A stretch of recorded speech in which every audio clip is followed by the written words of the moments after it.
President Biden, Second Gentleman Emhoff, and to this, my beautiful extended Jewish mishpacha, I am deeply humbled to offer a blessing on this holiday. Hanukkah always falls in the calendar's shortest days, but for the Jewish people, the darkness came earlier this year, after Hamas's brutal slaughter and kidnapping of Israeli civilians on October 7th. And since that devastating day, it's only gotten darker, with many around the world justifying terrorism, normalizing antisemitism, with the pain of so many lives lost, Israeli and Palestinian, in this just but tragic war. The darkness has felt like the biblical plague, so thick that we can no longer see one another. But Mr. President, you have been a beacon of strength. The light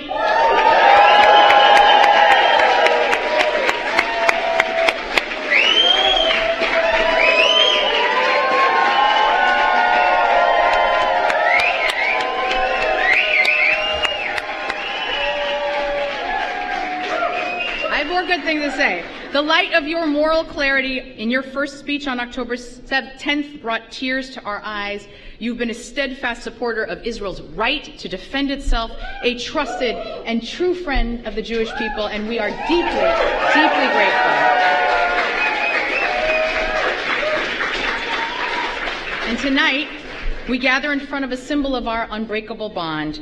This beautiful menorah we light is not just in the White House, it is of the White House, built from actual timbers from this building, reminding us that the Jewish people have always been a part of the foundation of this great nation.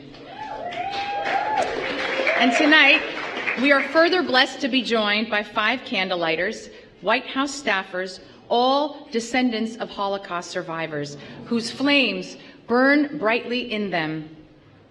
There's a Hanukkah commandment of Pirsum Hanes, of publicizing the miracle of light and showing our menorahs openly, although in times of danger we are permitted to keep them hidden. At a moment when so many people feel afraid, we thank you, President Biden, for enabling us to publicly light this menorah in the people's house, for creating a symbol of pride that reminds the entire world that Jewish Americans will always have a place here. It is a miracle we do not take for granted. I thank you so much for this honor. We now invite up Second Gentleman Emhoff, who will light the first flame and pass the candles to our candle lighters. And together our lights will banish the darkness.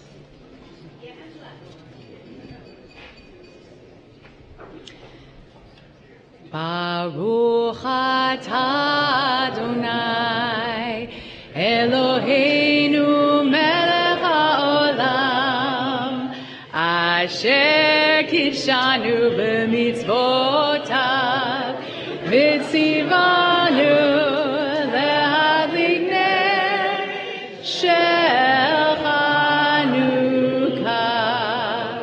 Baruch atah Adonai Eloheinu melech haolam she'asa nisim lavoteinu bayamim hahem ba'azman hazeh.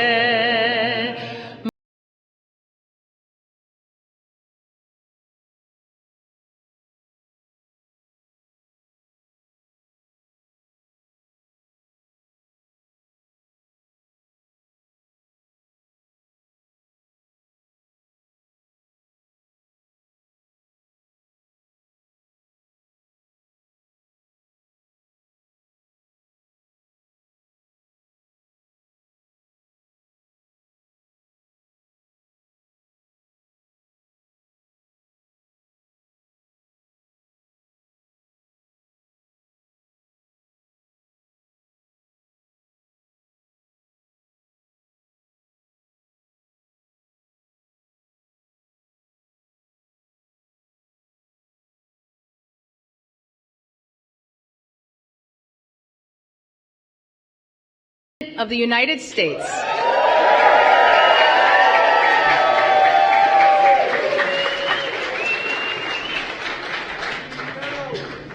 Well, Rabbi, thank you, and thank you for your blessings. You know, thank you, Doug, and the staff for lighting this special White House menorah. As Doug said, that was from a piece of material from one of the beams in the White House. And I thought it's about time we had a permanent menorah here in the White House. And to all of you, this means so much to Jill and me and to Doug and Kamala that you're here. You know, I also want to thank, special thanks to my buddy, standing right here in the front, Chuck Schumer.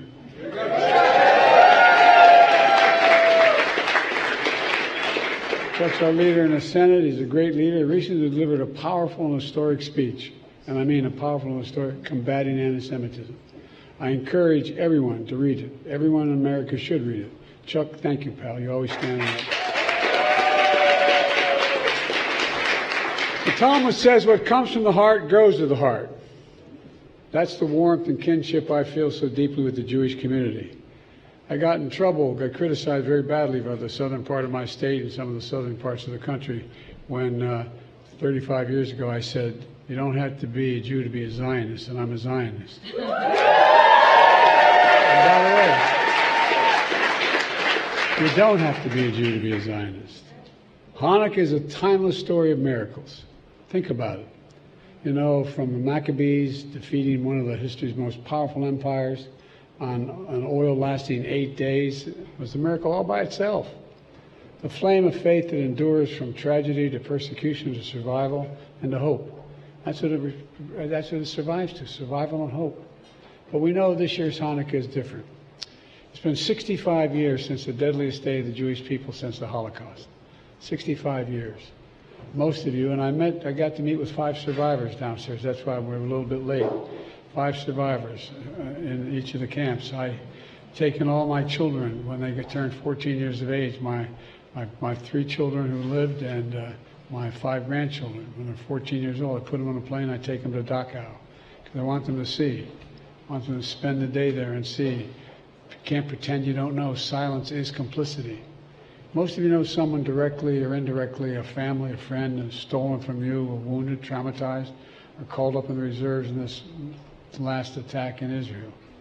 As I said after the attack, my commitment to the safety of the Jewish people and security of Israel and its right to exist is independent, as an independent Jewish state is unshakable. Folks, were there no Israel, there wouldn't be a Jew in the world that was safe. Were there no Israel.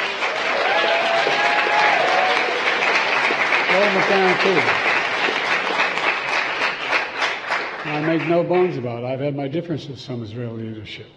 I've known Bibi for now 51 years. He has a picture on his desk of he and I when he was a young member of the Israeli service here, foreign service.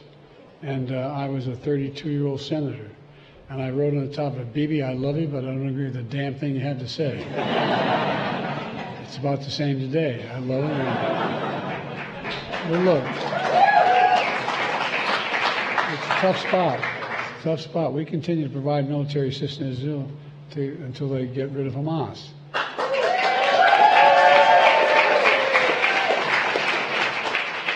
But we have to be careful. They have to be careful. The whole world's public opinion can shift overnight.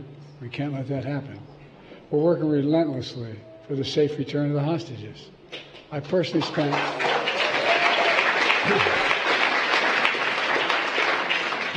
spent countless hours, and I mean it, probably up to 20 hours, with the Qataris and the Egyptians, the Israelis, to secure the freedom of hostages, to get the trucks in, to get the humanitarian aid flowing, to convince them to open the gate, to have El-Sisi make sure he opened the gate into Egypt. And there's a whole range of things going on now that are really very, very difficult. We've gotten more than 100 hostages out, and we're not going to stop till we get every one of them home.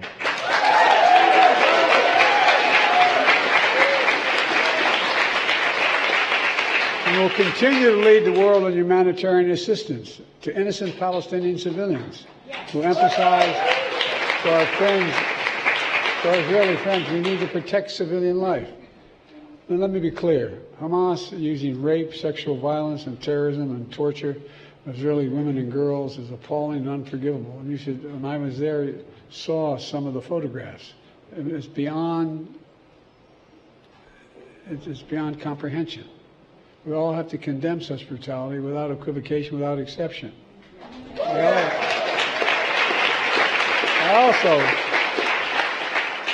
I also recognize your hurt from the silence and the fear and for your safety, because the surge of anti-Semitism in the United States of America and around the world is sickening.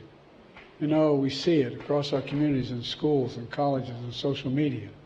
They surface painful scars from millennia to hate to genocide of the Jewish people. My dad was a righteous Christian, for real. My dad would come home from work. He was a well-read man, never had a chance to go to college. And he'd come home before he closed down the business he didn't own, but he managed to go back and close it. And the kitchen table the dinner table was where we had conversation and incidentally ate. My dad taught us about the horror of the Shoah. He talked about why we didn't let the ship in, why we didn't bomb the railroad tracks, and on and on and on. But I said, it awakened in me and my brothers and sisters and our children a sense, and our grandchildren, that this can happen again. Silence is complicity. Silence is complicity. As I said, that's why I've taken all of my children and grandchildren to Dachau and one to Auschwitz. Look, folks, we just met with Holocaust survivors downstairs, including a widow of a dear friend of the late Elie Wiesel, who taught us about the perils of indifference. I think that they experienced only to see what's happening today. It's been clear that our administration stands with them, arm in arm in arm. We're not going to walk away. We're aggressive.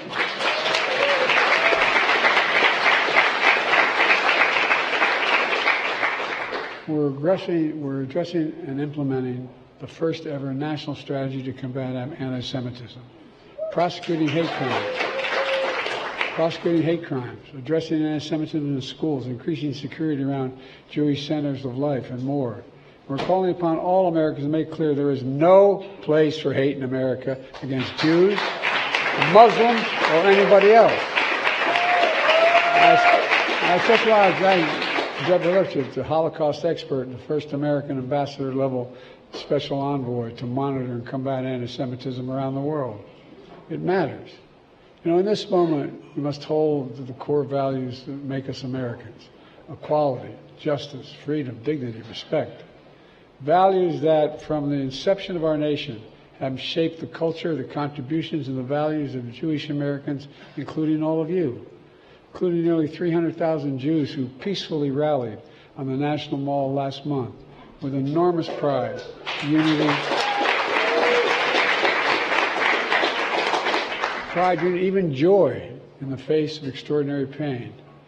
You embody what the late Rabbi Jonathan Sacks said: a people's capacity for joy cannot be destroyed itself. It cannot destroy itself. It's indestructible. Let me close with this. You know, after October 7th, a father returned to his kibbutz to salvage what he could from his home. What was left was the rubble and ruin.